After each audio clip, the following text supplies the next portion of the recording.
What if the future of creativity in education depends not only on nurturing it, but on finding better ways to see it and measure it? In this episode, we are joined by Dr. Selçuk Acar, a leading researcher on creativity assessment and divergent thinking.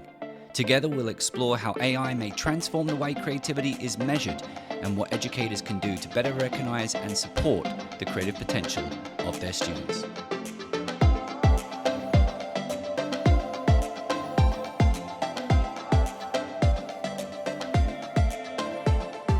Dr. Selçuk Acar is a professor of educational psychology at the University of North Texas. His primary area of research interests includes divergent thinking, assessment of creativity, and the education of the gifted and talented. In addition to numerous book chapters and encyclopedia entries, Dr. Acar has published over 80 peer-reviewed articles, primarily on creativity. And he has served as a PI in a creativity measurement grant by the Institute of Education Sciences to develop a new measure of original thinking called MOTES, which we'll be talking about today. Dr. Acar is a recipient of numerous awards, and we are thrilled to have him here today. And I have to say that Selçuk has taught me so much about quantitative research, and I'm so grateful for his mentorship in that area because we had the opportunity to work together for about 5 years at the what is now known as Center for Applied Imagination at SUNY Buffalo State University. So Selçuk, it's about time we've had you on the show. Welcome. Thanks for having me. Appreciate that. And also, I have to add that I learned so much from you and my other colleagues at Buffalo State. So grateful for it. So Selçuk, I want to start with a question that Matt and I receive all the time when we're working with teachers. And that is, how do we measure creativity in education? A good question and not necessarily an easy one. So when I am doing some professional development training programs with teachers, I share some of my work with them and I try to give them some ideas about how they can adapt those tasks that I use for purely research purposes. I think I see at least two ways here. One is more domain general approach, basically what creativity researchers do. And you can basically adapt the same ideas, use the same ideas like ask open-ended questions, and then in the responses that you receive from your students, you look for some patterns. How many ideas do your students give? And are they diverse enough? Are they original enough? By posing some open-ended questions, you give them the opportunity to express themselves and show how unique way of thinking they have. So that's one way. So basically learn from what the researchers do and use it in your classroom. The other one is using your own content and ask questions that uses your key concepts and key ideas, key principles that you want to teach, and then use the same idea that I just mentioned, turn them into open-ended questions and give students opportunities to express themselves. Creativity is multifaceted and complex. So I think by following either of those approaches, and ideally both of those approaches, first you can use creativity assessment principles as like a ice-breaking activities to let them think creatively to begin with, and then you can also purposefully integrate creativity into your curriculum by uh, changing your key topics, key themes, key principles into some open-ended questions. I think the key part there is that what we use as a term is ill-defined. Creativity is ill-defined. So by giving them too many constraints, too many structures, too many guidelines, we are sometimes restricting our students' way of thinking. So posing them open-ended questions is a natural way of assessing creative thinking and also giving them the opportunity to think in a creative way. I mean, you can go beyond that and you can also use some structured methodologies, but I think when it comes to assessment, the field is mostly benefiting from open-ended tasks because they allow people to express themselves and show their own way of thinking, their unique way of thinking. So Selçuk, talk a little bit more about domain specific versus domain relevant, because I don't Yeah. think that's a topic we've talked about on the show before. Yeah, it's one of the interesting subjects that I also have studied a little bit in recent years. Actually, it's one of those topics where field has reached some consensus, but still there is some controversy there. So, according to one group of scholars, creativity is mostly domain general, and then skills like divergent thinking, personality, motivation, those will apply to various domains and areas more or less the same way. Whereas some others think that, well, if you are creative in math, that doesn't necessarily apply to being creative in music, right? So the skill sets required for creative expression across those fields may not be the same, will not be the same. John Bayer actually took this argument to go as far as saying that there is no such thing as creativity because creativity is unique to the domains. So one area of expression is entirely distinct from another area of expression, another domain of expression. I think this debate has implications for assessment as well. When we think about Torrance test of creative thinking, most famous one, most divergent thinking tasks. They are based on domain general creative thinking. So for you to answer to those questions, you don't have to develop a domain expertise. Anyone can answer those questions. Whereas when I pose you a specific question on math, you have to have basics of math, so that you answer questions creatively in that domain. So I think when we talk about that issue, we have to define what the domain is. And my definition of domain is that an area where you have to develop some level of expertise beyond basic level of education. The classic tests have been domain general, and now there is a little more push toward domain specific assessments. And we don't have many of them. We have some tests on scientific creativity, we have some tests on mathematical creativity, but I can't say that they have become mainstream. And there's a good reason for that. If you want to assess creativity in every single domain, that's a lot of testing, right? And mostly what we see happening in schools when it comes to testing is it's through creativity assessment, more specifically, it's through gift identification. You don't want to give this many tests for gift identification. So domain general tests are still useful, especially when you consider that those tests are given at the elementary school level, right? Domain expertise isn't necessarily expected at those ages. But when we think about creativity assessment at advanced years, high school, undergraduate, even doctoral levels, then domain specific assessments could be more useful, especially at the doctoral level, right? So, because you want your prospective students to show their creativity with some level of expertise or knowledge, at least some interest should be there to think creatively about them.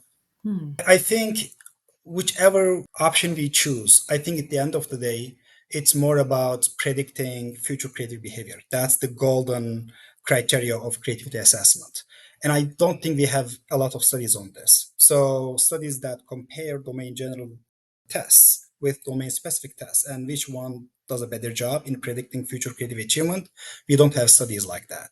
But intuitively, I can say that there are definitely benefits in adopting more domain specific tests, and that might be a good way to actually integrate curriculum into assessment as well, because you want a science teacher to know creative expression of their students in science, even though they may not be at the same level in a music class, right? So domain specific expression is definitely important.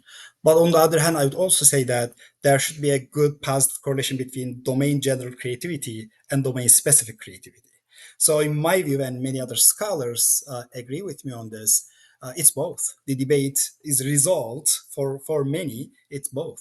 Creativity is a mix of domain general and domain specific skills. So, having the capacity to show domain general abilities give you some foundational skill set, but that doesn't guarantee that you will be successful in each and every domain of creativity. Domain specific skills should also develop on top of it. It's practically a psychometric question, and I don't have a quick answer because I haven't seen many studies comparing these two. But future research should probably do address that. But I know that there is also a push for more real life creativity assessments. Remember our bus study that we conducted together. So the prompt there was about how to increase bus use in Buffalo Niagara Falls area, where that's a real problem and you want people to think in a creative way about that realistic problem. It's still divergent thinking because you ask people to think in many different directions, but Mhm. still, instead of asking for users for a break, you're asking a real life challenge. So some scholars argue that asking such realistic questions are, in general, better for ecological validity of divergent thinking tests or creativity tests in general. I'm going to unpack some of the stuff that you said there because it was definitely related to some of the follow up questions that we had around the downsides and upsides of measuring creativity and why we even value measuring creativity. Because as you said at the very beginning, creativity is quite complicated, and you kind of alluded to there's an element of aptitude in there as well, and you referenced domain expertise. So you have to have the ability, obviously, to acquire a lot of knowledge and then I think make some really great connections between that knowledge, seeing things that perhaps people in your domain haven't seen before. So I was wondering perhaps if you could talk a little bit about any kind of correlation that we see when someone might score high in a kind of domain general test, and for our listeners who might not be familiar with it, that could be something like, come up with all the different uses of a paperclip, right? And then you're kind of like looking at measuring things like their flexible thinking, their originality, how many ideas that they generate, the appropriateness of their ideas. And you can kind of apply that to anyone probably in a room, 200 students, for example. But Yeah. then we've got to go and say, well, does that thinking apply to kind of an emerging biologist, for example, and can they still think creatively in that way? So I was wondering if you could talk a little bit about that relationship between what we see within people who score high for those domain general tests, and then any expressions of creative thinking in their domain in the future. Yeah, great question. Even one of my first studies with Mark Ranko was about experiential bias and divergent thinking, a 2010 study. Even with the domain general divergent thinking tests, where anyone could relate to, we have found that past experiences, our memory, are playing a big part, right? So memory and our unique experiences are definitely fueling creativity. When it comes to domain specific tests, the role of expertise, knowledge is becoming even a bigger role. It's even more important now. If you don't have the knowledge base, right, you have fewer repertoire, fewer pieces of information to ideate around. It might also lead to an opposite effect. Too much knowledge can sometimes be constraining, right? Because you are limited by what you already know, and sometimes you start to think within those parameters, within that box that you learn. But in general, it helps you to think in more creative ways. So it's definitely, I would hypothesize that probably the role of memory and experiences, expertise are going to play a bigger part in such domain specific tests than it does for domain general tests. But for both, they are important. Knowledge is still very important for creative thinking. Our past experiences are still very important for creative outputs. In fact, I see that industrial organizational psychologists are using those kind of divergent thinking tests more often than educators. For educators, we want to see kids thinking in a creative way no matter what, because we pay attention to potential. They looking into creative performance, so they want to see if the test is actually giving you direct results in short term, while we are interested in the long term benefits. So they are more interested in domain specific open ended tasks. But regardless, I think our past experiences are important. Our knowledge, our expertise are important for both. That's why we have the 10-year or 20-year rule, 10 years of experience, so that you have the knowledge base to make a contribution to a field. Classic Simonton study and many others. Kaufman's also did that study. So it's all, I mean, when we say sometimes that schools kill creativity, right? I mean, it's so common that people say that. I think we are forgetting that when schools teach well, they are actually investing in creativity. It's more about whether you're teaching well or not. It's an indirect way of supporting creativity, because kids will learn the concepts and now you're giving them the opportunity to think creatively with them. But it'd be better if they teach in a creative way, so that you're also directly investing in their creative capabilities. So it would be both this way. And knowledge is the foundation of creative thinking. And we see that in the assessments, actually.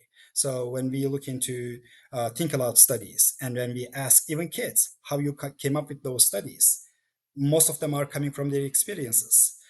Some of highly creative ones are still combinations, right? They combine their experiences, their knowledge to come up with some new ideas. You see some imagination, some make up ideas, but they are not the majority.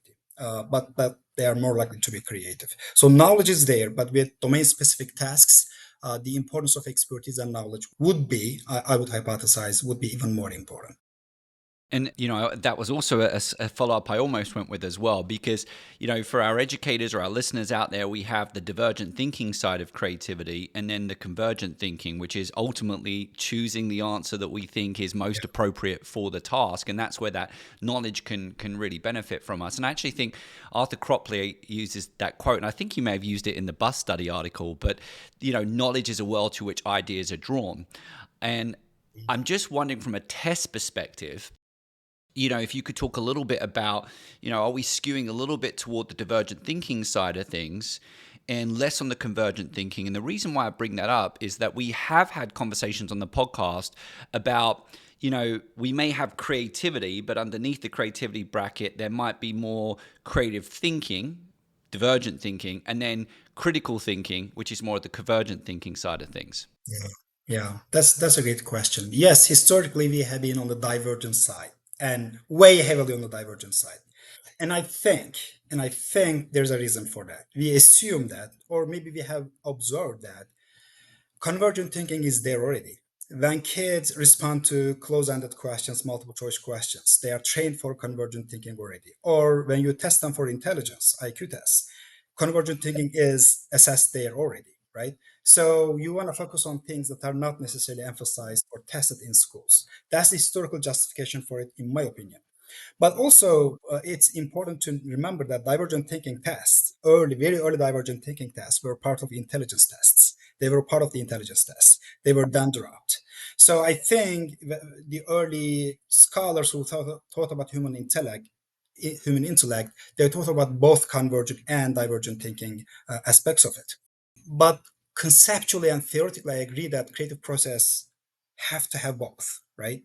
And if you are a truly great divergent thinker, and when you fail at selecting the best idea, or if you fail to notice the most promising idea, all of that divergent phase may be wasted potentially, right? So there's a big risk there. Then question comes: do people who come up with many creative ideas are good at selecting good ideas, right? That's the question.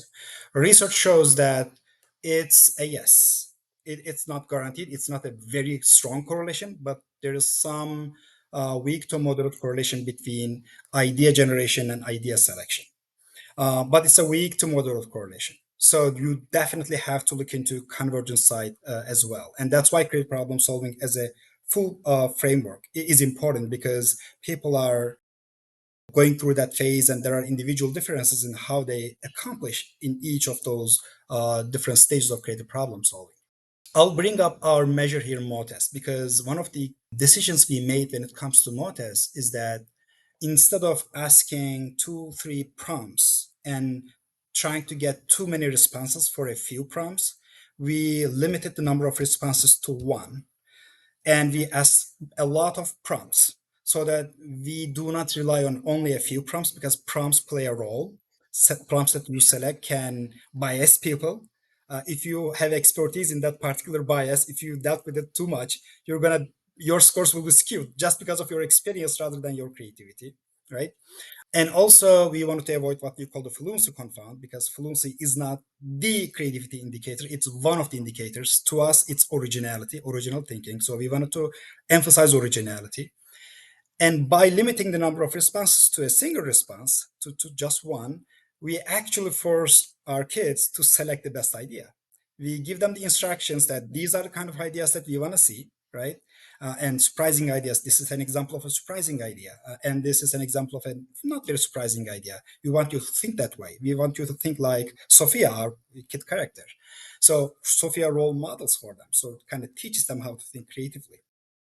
So by making that decision, we also noticed that we are measuring creativity by combining divergent and convergent thinking, because they have to first ideate, but at the end of the day, they have to select just one response.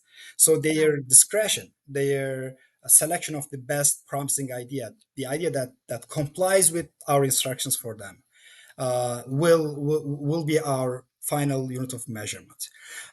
So we found that our instrument is showing some good correlation with academic achievement because we integrated that convergent side of it. And convergent thinking is heavily required in academic learning. So it kind of explains. So I think you're right. And I think actually we are doing some other research right now where we are seeing if the number of responses you request is changing the correlation of divergent thinking tests with convergent thinking tests. And the question we pose is, are we convergizing divergent thinking tests by limiting the number of responses? And that way we are inviting more of the convergent elements into divergent thinking. So it's interesting. But by designing the test itself, by allowing 10 responses or 6 responses or a single response, you're changing the nature of the creative thinking tests, and it could be more on the divergent end of the spectrum or a little more balanced with a combination of divergent and convergent thinking.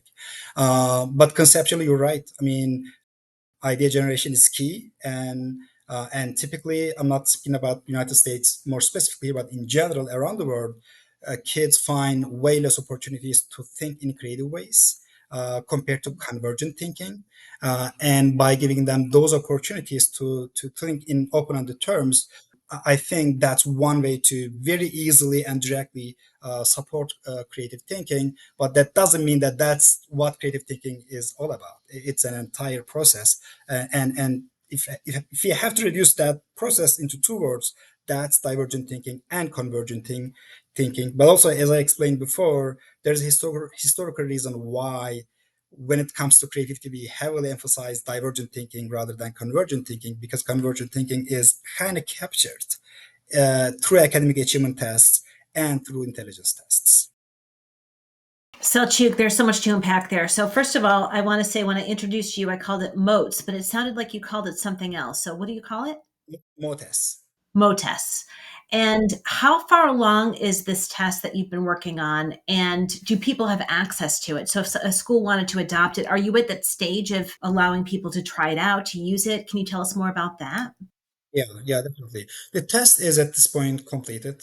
So the project ended in 2024, and we have used it with the schools. So we are actually supporting some schools through our test. We have a demo version where people can just see the items and see the instructions, and we have the full version where you can actually complete the entire set. It's available in English only, but there is some interest for adaptation to other languages as well. It's a verbal test, and we are hoping to extend this to figural version of MOTES as well. The key thing about MOTES is that, or our contribution is that, yes, we know that divergent thinking tests are good and useful, but they are very hard to score. They are very subjective to score, or takes a lot of time to score. So can we use some technological support here to score them in a more standard, in a more objective, and in a more reliable way? So with my colleagues, Denis Dumas and Peter Organischak, we developed a scoring methodology that applies to alternate users tests, sentences tests, and instances tests, a bunch of verbal tests. And we got to a point where now originality and appropriateness can be now scored, but our emphasis is still on originality. And we use AI to score that. And we found that AI is very good at mimicking humans. We first train our graduate students to score it. Once we see that they reach a high level of reliability, we use their scores to train AI to mimic them, and AI is successful in mimicking them. So that's the transformation that we have aimed to make. Even though technology has changed since we proposed the grant, so we adapted to the new technology on the go. The test is doing very well, and yes, it's ready to use in schools, and we are supporting schools for gifted identification efforts or for other efforts as well.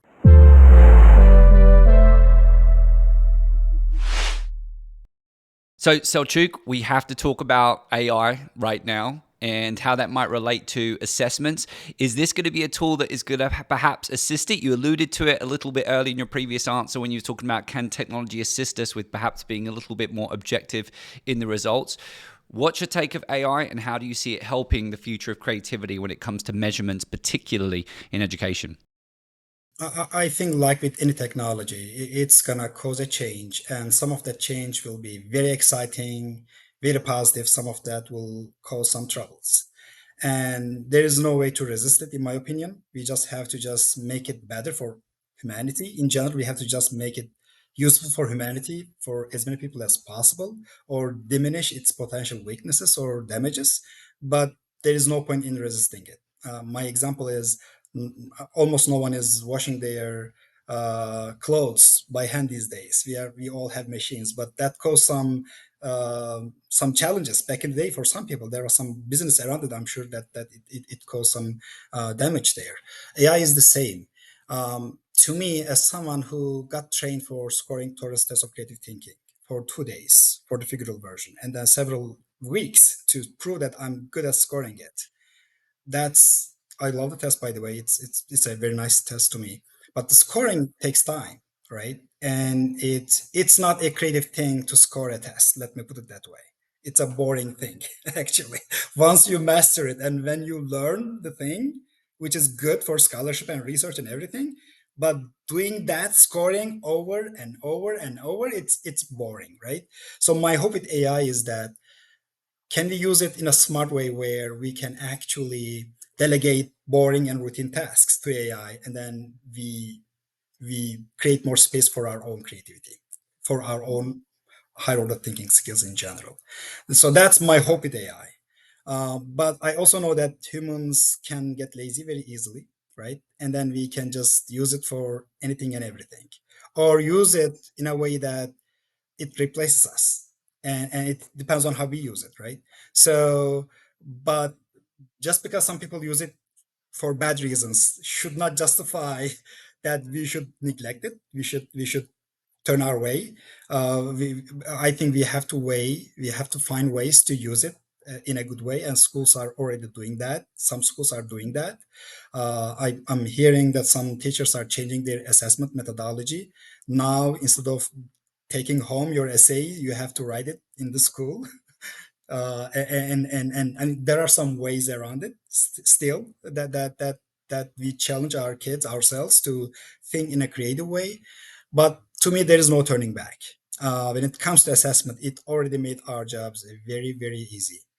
You can now just post any open-ended question to our platform called Ocsai, OCSAI, and Peter Organischek, my colleague at Denver University, has created that platform. You can just ask an open-ended question, and then responses can be automatically scored now. It doesn't have to be specific prompts these days, because AI is learning from the nature of tasks that we give them, and then they can now generalize to other tasks. Not as good as the standard tasks, but still they can learn from the past existing tasks. So that's an improvement. Now you can imagine a teacher now open just putting Oxai and then asking kids to give me your responses for this prompt, and rewarding them for their creative ideas, right? And give them immediate feedback based on their responses. That's an improvement, and there is no reason for ignoring that improvement. And what happens as a result? In the past days, maybe, if you wanted to study creativity, and if you know that it's better to adopt an open-ended test, you would know that you have to have several graduate assistants dedicated to score the tasks and reach reliability. If you know that that's a long shot and that's a lot of effort, you could just drop creative tests from your research study, because it's about resources and you have scarce resources. Now, with those developments, we are going to see probably more and more creativity research, because it's now easier to study creativity, to measure creativity using AI-based assessment tools. So you see how change in one area is actually creating change in many diverse areas, and that's just me seeing the research side of it. You can imagine how other fields are benefiting from that. But we are now excited. Actually, last week on Thursday, my colleague Peter and I have learned that, and Iksha, um, we learned that we got a new NSF grant where our scoring platform is now transforming into a platform where kids are given instant feedback on their creative ideation, and now they are going to have a creativity companion where they co-create with the AI based system. So basically, they can work with AI on a creative project, and they can actually ideate together, converge together, use some of the tools that we taught at Buffalo State, Cindy, together. So basically, you don't require a human being as a facilitator. You can co-create with AI because AI is able to process your responses, give you feedback, and maybe potentially facilitate some of the tools for you. And then you can get more creative as a result of this engagement with AI. Um, are there going to be some problems there? Absolutely. I mean, there are. I mean, if you have to talk about like bias in AI and many other issues in AI, I mean, no change is easy. No change is seamless. There are going to be some problems.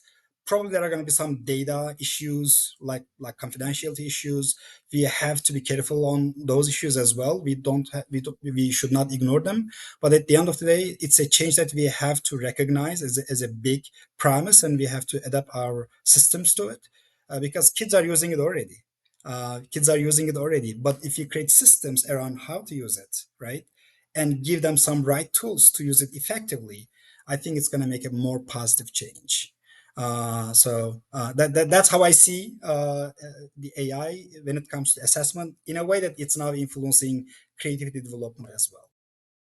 Selçuk, I think that is so exciting. And maybe it's taken you so long to get on the podcast because you were meant to tell us that because it just happened. Because I feel like this, if we had a conversation with you a year ago, we wouldn't have been talking about these things. But thinking about a teacher being able to go to a website and input students' ideas or be able to have students collaborate and generate ideas and use creative thinking and use creative problem solving and then be able to get feedback on how their ideas are creative is just so exciting, and being able to assess that creativity through AI is very exciting. So we'll be sure to put that link in our show notes for those of you interested. And I think that has been one of the most exciting things I've heard about using AI in the classroom. So being able to really assess for creativity without the the challenges of sitting there and trying to mark each little detail, which teachers often don't have the time for. So really exciting development there. Thank you. Yeah, you're welcome. Yeah, it's a growing science actually. So it's not us, but several other teams are also working on this idea. Dates back to early research on semantic distance, but now with the advances in AI, we have shown that actually AI-based scoring is beating any other system so far. So I mean, correlations with human ratings were just close to perfect. So it was amazing how AI can learn and mimic humans when it comes to our tasks, not in general. Yeah, I mean, the benefits of that and how much time is saved there is just beautiful. And the time saved from routine tasks, that's the important thing. Time saved from routine tasks, scoring is the key part there. So that's the part I'm most excited about. The other thing is, when even when it comes to bias in I think we have systems in place to detect bias in AI, but we should not ignore the fact that humans have biases too, right? And it's harder to detect biases in humans that compared to AI. So our default currently is still humans, right? We rely on their judgments, and when we criticize AI for potential issues here and there, we have to be fair to our reference point, which is how we do things with humans. So that's another perspective to contextualize the challenges there.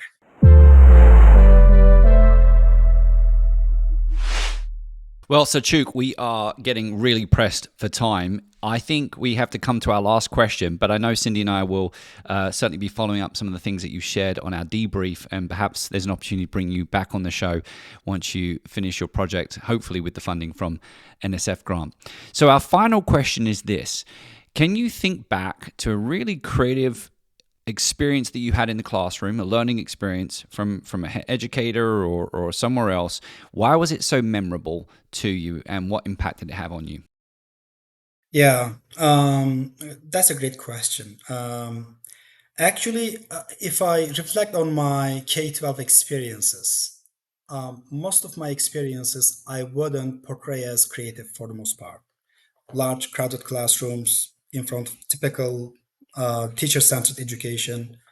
I remember two moments where I felt like I learned something original and that can help me to explain the world for me. The first one was my undergraduate class when I was given the challenge of selecting an educational psychologist and do a research about it. Remember, again, this is open ended, ill defined. So I'm in charge. I'm going to select the person. And it also invites my interests. So I have the options there. But there are some boundaries still, right?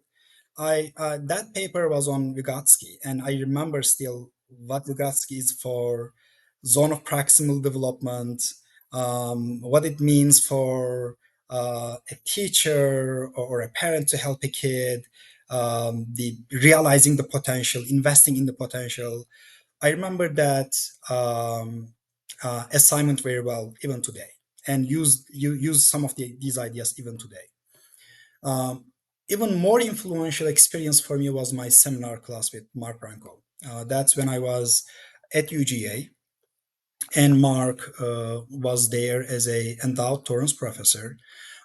He would assign us 3 or 4 articles each week, and I knew that I was interested in assessment, but through reading these articles and through the challenge that he gave us at the end of this class, everybody will develop an assessment tool. It doesn't have to be perfect, but identify a gap in the literature. What kind of concept, what kind of idea is worthwhile to develop an assessment for? And then what kind of processes do you have to follow to develop that instrument? I never expected this project to become one of my later publications. That classroom project that I developed with my colleague Sedat Shen became one of the journal articles that we published together actually within a year or so.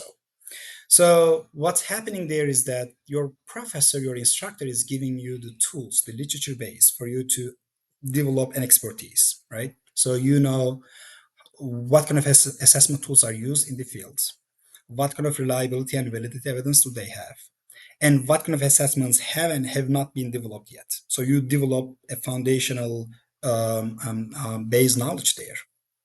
Second is every week you're debriefing, you're reflecting, you're having conversation. So you're actually solidifying your ideas. You're also learning from psychometrics. So all of the coursework that you take from other professors, methodological or psychometric knowledge, now you're combining them with your creativity literature knowledge, and you're putting them into one concrete idea together. Um, I learned so much from this project. I learned about psychometrics. I learned about using theory as a basis for instrument development. I learned about peer review process.